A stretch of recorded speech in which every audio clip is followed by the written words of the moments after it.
What's going on, everybody? It's your boy Crossover MMA back with another video. And for today, we're going to be looking at the UFC Noche card on September 14th at the Sphere in Las Vegas. So we're just going to go through the card, and then once we go through the card, I'm going to give you my grade on the card. And with that being said, let's get right into it. So I wasn't exactly sure on the bout order, so hang with me on that. But I mean, you guys know how the UFC goes. Like, they change the bout orders all the time. So first fight, we have Raul Rosas Jr. against Aoriqileng at bantamweight. So Raul Rosas Jr. is the 19-year-old prospect, grappling prospect. This is going to be the classic grappler versus striker matchup. Aoriqileng is moving up from flyweight here. So I'm very curious to see how his body type translates in the bantamweight. Raul Rosas is a heavy grappler, especially in the first round. So Aoriqileng is definitely going to have to be ready to defend some takedowns and keep the fight on the feet. Because if it goes to the ground, he's going to be in trouble early. But this should be an exciting fight, and I'm looking forward to it. Moving up, we have Yazmin Jauregui against Ketlen Souza in women's strawweight. So Yazmin Jauregui is a 25-year-old prospect. She's on a one-fight winning streak.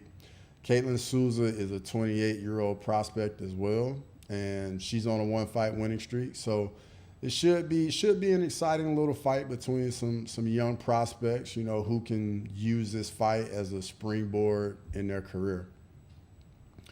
Moving right along, we have Édgar Cháirez versus Kevin Borjas in flyweight. So Cháirez is on a one-fight winning streak, but had a no contest against Daniel Lacerda. So it really could be said he's on a two-fight winning streak. He took Tatsuro Taira to a decision, so he's got some quality opponents on his resume. Borjas is on a two-fight skid since making his UFC debut from the Dana White Contender Series. So he is definitely in a tough spot, and he needs a win badly to stay in the UFC. Moving right along, we have Manuel Torres against Ignacio Bahamondes at lightweight. So this, for starters, this should be a very fun fight. Torres is on a six-fight winning streak, all stoppages, and he's coming off a submission win over Chris Duncan. Bahamondes is a 26-year-old prospect, 6'3", lightweight. So it should be a fun fight for sure. Both guys come to fight. Should be a lot of fun. And just like in the previous fight, I think the winner here is going to use this fight as a springboard for their career. And hopefully the loser here doesn't go in the wrong direction, because I think both these guys have a very bright future. And this is some very good matchmaking right here. Should be a very fun fight. Have a feeling that this fight is probably going to make my top 3 fights for UFC Noche.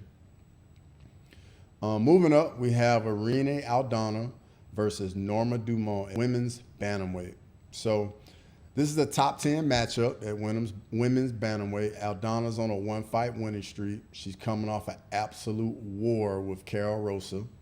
If you guys want to check out a good WMMA fight, that is definitely one you can go back and check out.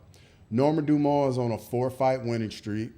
The winner here, in my opinion, I think will be in line for a title eliminator fight after this, because I think the winner of Kayla Harrison, and I think it's I can't even remember, but yeah, this will definitely be a title eliminator.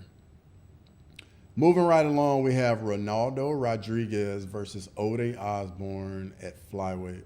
So Rodriguez is on a 6-fight winning streak, and this guy is a dog. Like, he can get beaten up in the fight. This guy's not gonna go away. So this should definitely be fun. Osbourne's in a tough spot. He's on a 2-fight skid.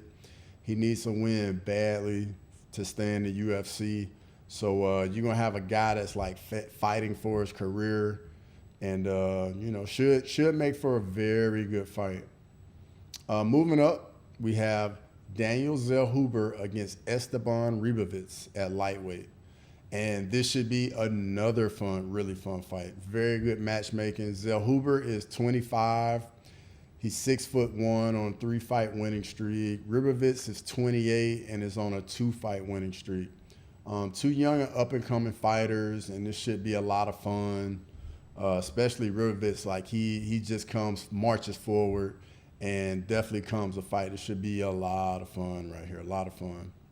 Moving right up, we have Brian Ortega versus Diego Lopes at featherweight. So this is the fight we're getting back. I think it was made for UFC 303, and Ortega had to pull out, so they remade it, and we're getting it back at the Sphere. So I'm really looking forward to this one. Ortega's on a 1-fight winning streak after beating Yair by submission. Diego Lopes is a 29-year-old prospect on a 4-fight winning streak. And this should be a really fun matchup. You have two of the best BJJ guys in the division, and maybe even the entire UFC. Both guys have power in their hands, and it's a big step up in competition for Diego Lopes, but this should be a very exciting fight. Moving up, we have the co-main event. We have Alexa Grasso defending her flyweight championship against Valentina Shevchenko. This is the trilogy between these two ladies, and the first two fights were very competitive. The first fight, Grasso won by rear naked choke. In the second fight, it was scored a draw. I think Valentina got robbed in the second fight. One of the judges gave round 5 a 10-8 for Alexa Grasso, which I didn't think was a 10-8. I thought it was a clear 10-9, and that literally made the fight a draw. And I'm really expecting another very competitive fight between these two, and just curious to see what improvements they've made and what changes they're going to go about in the trilogy. And then moving up to the main event, we got Sugar Sean O'Malley defending his bantamweight title against Merab Dvalishvili. So this is the title fight we all been waiting for. Merab is finally getting his title shot. And, we all know what this is. This is classic striker versus grappler. Merab wants to use his pressure and pace and grappling to wear you down and just break your will. And Sugar Sean O'Malley, he's the long, technical striker, got power in his hands, pretty much has every strike in his toolkit. So it's going to be a very fun fight. In my opinion, I think this fight is going to come down to if O'Malley can catch Merab coming in and close the distance. And because, Merab has gotten caught in a bunch of his fights, but he's been able to get through it. So we're going to see if he can hold up against O'Malley. And if Merab so happens to close the distance and get O'Malley to the ground, we're going to have to see how O'Malley's jiu-jitsu and wrestling holds up against Merab, because that pressure and that pace, it does not stop, because in my opinion, Merab has the best cardio of anybody in the UFC, and that's why it's called a machine. Like, the guy just wants to push the pace. And I think 5-round fights for Merab are even more of a problem, because this guy's just not going to get tired. But should be a very fun night overall of fights.